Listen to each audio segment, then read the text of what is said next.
নদীকে দুঃখের নদ বলা হতো।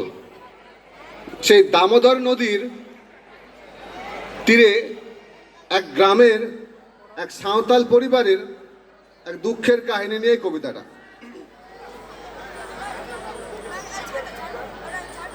কবিতার নাম বানভাসী, কবি দেবব্রত সিংহ।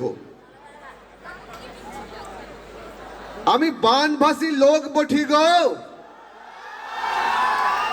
নামটা হলো মতি সর্দার। বাপ কাকার আমল থেকে চৌকিদারি করি। 50 সালের আকালের পর থেকে গেল বছর তক। খরার চোটে দকর কচ্চা হয়েছিলাম। এই বছর আবার বানভাসী। কাগজওয়ালাদের বললাম, বাবু লিখে নিবেন কেন আমার কথাটা? কিন্তু গায়ের লোক কাগজ বাবুকে ভাওড়াই দিলে। না হলে লিখা কেন?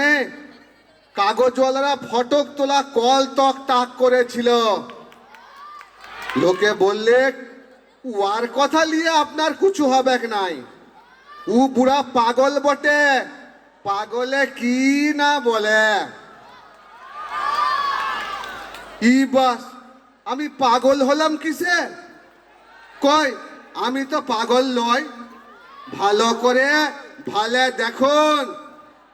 কিন্তু ওরা বললে, বুড়া গয়ের মানে লিরফের লট ছিঁড়ে নদীর জলে ভাসাই দিয়েছে।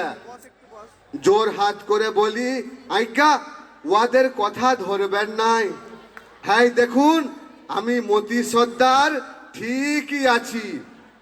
আমার বউ বিটি দামোদরের বানের জলে ভাসে গেলেও বুড়ি মাটা বিটির ঘরে যাইয়ে তড়াই ছিল।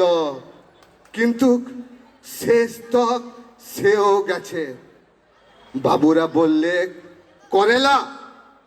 গয়ের ম্যানের লোক বললে, না পেটের রোগ বটে। এই করে হিচড়া হিচড়ি টানা টানি করতেই বুড়ি হাসপাতালের মাঝ পথে মরে গেল। আর আমি এখন রাতের বেলায় চৌকিদারির হাঁক দিই। ধসা মাটির দিয়ালে দিয়ালে, বাবুদের দালান বাড়ির ধারে ধারে। তবে কি জানেন, গায়ের লোক এখন রেই রেই করে আসবে। পাগলটাকে গায়ের থেকে খেদরাতে হবে।